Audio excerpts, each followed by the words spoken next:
Bastian, thank you very much. Next we have Dr. Anjali Parasnis. She's the Associate Director, the Energy and Resources Institute here in Mumbai. Good morning, everyone. Mr. Greenwood, all the dignitaries sitting here on the dais, and of course off the dais. At the outset, I would like to really appreciate the warm-up exercise that we had, and that gave me a very good insight about the diversity of the group that we have today. And it's really wonderful to have diverse stakeholders today. So it's really nice to represent TERI. In that regard, I would like to mention that we talked about the NGOs today and the research institutions, and I would like to mention that TERI is a not-for-profit research organization, and the difference between any NGO in India and TERI is that we do not take any stand, but we work as a third-party institution. Another very interesting thing what I would also like to mention is that Dr. R.K. Pachauri, who is also the chairman of IPCC, is heading TERI. Now going to the next, that is the outline of my presentation. And now I would just like to mention that since we have limited time today, I would like to touch upon the important aspects, but I have divided my presentation into two parts. Like, how do we really work with the corporate sector, and secondly, what are the issues or the points that the corporate sector could integrate while developing their water management plans.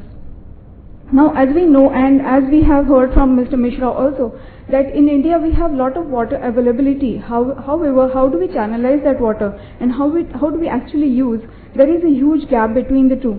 So as you see here, we have plenty of water available, but when it actually comes to utilization of it, we really have very limited scope, because most of the water gets drained out. And similarly, as you can see, that there is a growing demand for water, and it will be very difficult now henceforth to really match this demand and supply gap. Now, as you can see that the average annual per capita water availability also has decreased drastically, because the population is increasing, urbanization, and the demand for agricultural industries is also growing. So as we have also seen from the previous slides, that water scarcity in India will be on the rise. And of course there will be competing freshwater uses. If you see the world average also, agriculture uses most of the water. In India the scenario is not different. However, this year, if you have seen that there is acute water shortage, and again I would refer back to our warm-up discussion, and it was very noticeable that there is no government representation over here. So maybe since TERI is very closely working with the government, because we really believe that when all the stakeholders can come together, only then we can come up with some sustainable solution. So in that regard also we are working very closely with the government. So maybe some of the slides you can consider that the government is getting represented today. So I would like to again bring your attention to one point over here, that in Maharashtra this year we are facing very severe drought. The farmers have to hack their orchards. Not only that, keeping the cattle alive is again a great challenge. When we have visited these sites, we have realized that not only the cattle and the farmers, which is always the main focus, but the wildlife also is suffering very badly. And because of that, we also have man-animal conflicts. And through this conference, I would also make an appeal that we should also maybe put some emphasis and focus on preserving our wildlife and acknowledge their needs as well.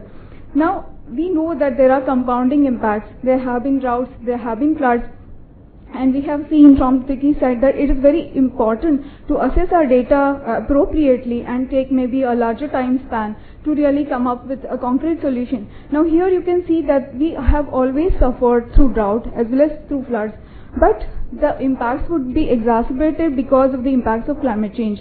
Now I am very glad to tell you that we are working with Government of Maharashtra to make the entire state level climate change action plan.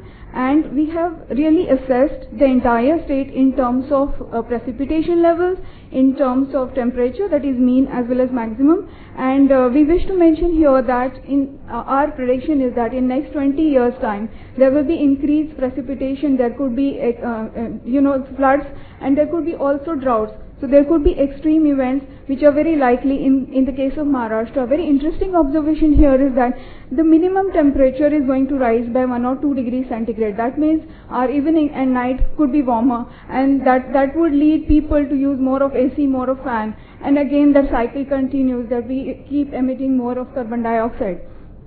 Now this slide just shows that the maximum temperature again is going to increase in Nagpur or the Vidarbha area of Maharashtra. Now what we have done in this regard is that we have also developed the vulnerability index. That means which are the districts of Maharashtra which are more vulnerable or prone to the climate change climate change impacts, and how are they equipped for taking any action. Accordingly, we have labeled or tagged Nandurbar as the most vulnerable district. So we have actually gone to the 6 districts and done a very critical assessment of several things like what is their water availability, how are the farmers trying to cope up, how are different societies trying to cope up with situations, and suppose if there is a flood, are the rivers ready to really absorb that quantity of water, what will be the extent of soil erosion, and what will be the farmers' response to the entire thing. And we have really come up with very some statistics which shows that there will be acute water shortage in most of the areas of Maharashtra, and that is very recently seen in the drought prone areas as well. Now, taking that into consideration, I'll quickly move on to some aspects that we wish to address. Like, for example, we have launched our wetland management program. If you have seen the coastal Maharashtra and in general in Maharashtra, we are very rich in water resources. Maharashtra is a state where we have maximum number of dams, but still we are facing the water shortage. That again points to the fact that we don't have very well equipped water management systems. So to address these issues, we thought that only when the diverse stakeholders come together, only then we can really come up with some concrete solution. Now, very recently on February 4th, we have been celebrating World Wetlands Day in association with Ramsar and several industry partners as well. This year we had a celebration with Government of Maharashtra. As you can see, the Chief Secretary and Dr. Pachauri and Ms. Wahida Rahman, who is a very famous film actress. She is our brand ambassador and the Principal Secretary of Urban Development. We have really come up with some resolutions in regard to how do we preserve our water bodies, especially the freshwater bodies, so that also could be used as a resource for supply of rural population as well as urban areas.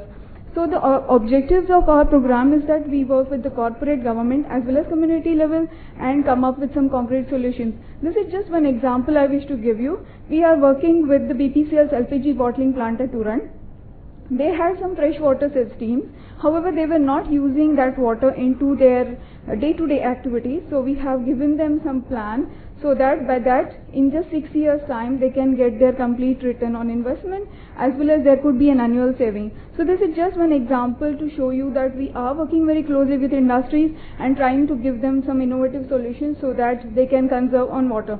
Another example is that we often say that we need to recycle our water, we must use the sewage treated water, etc. But there are again some issues, like for example, here there was one water body in Navi Mumbai and they were trying to use 5 mld of the sewage treated water.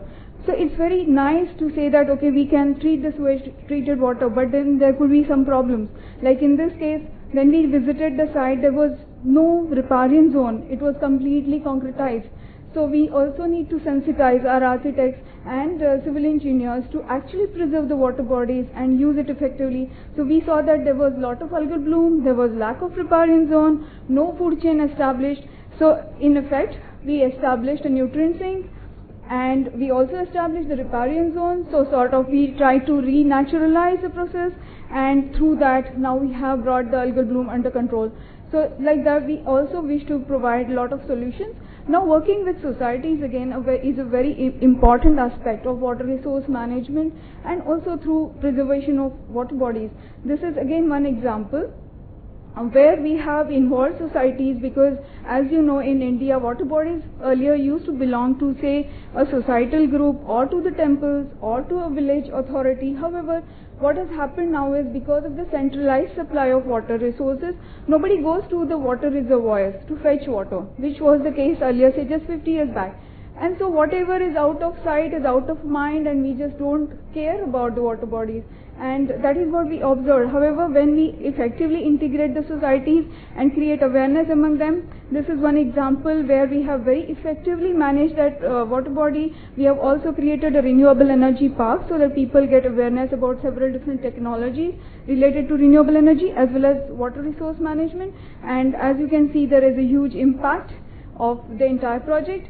Now, again, when I'm talking about the societies and several diverse stakeholders, it could be industries, it could be residential sector, and also the government.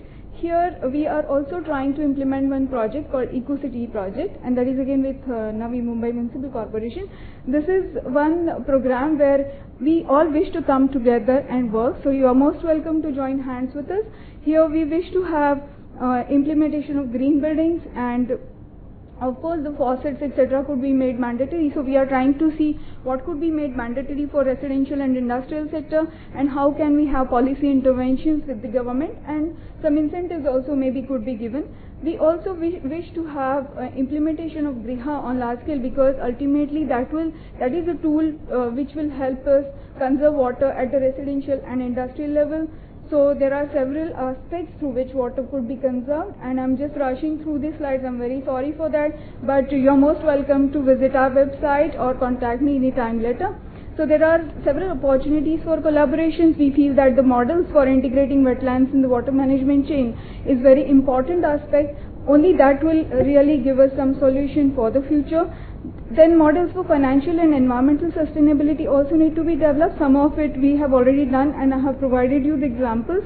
We also need to have the wetland status report. It could be a physical map or the GIS, using tools like GIS, etc. We really need to come up with a very concrete map. That is something we are working on. The water budgeting is another aspect which we are discussing with the government. Analyzing the vulnerabilities of water resources to increasing climate fluctuations is something again where we need your collaboration and help as well. Water recycling and conservation of biodiversity and wildlife, which again depends on the water and the water bodies, and only that can give us a very healthy ecosystem, is something we wish to do with you, and we could have several different stakeholders as our partners, and you are most welcome to work with TERI. With this, I would like to thank you, and I wish that all the lakes in India are as clean as this one that you see here. Thank you.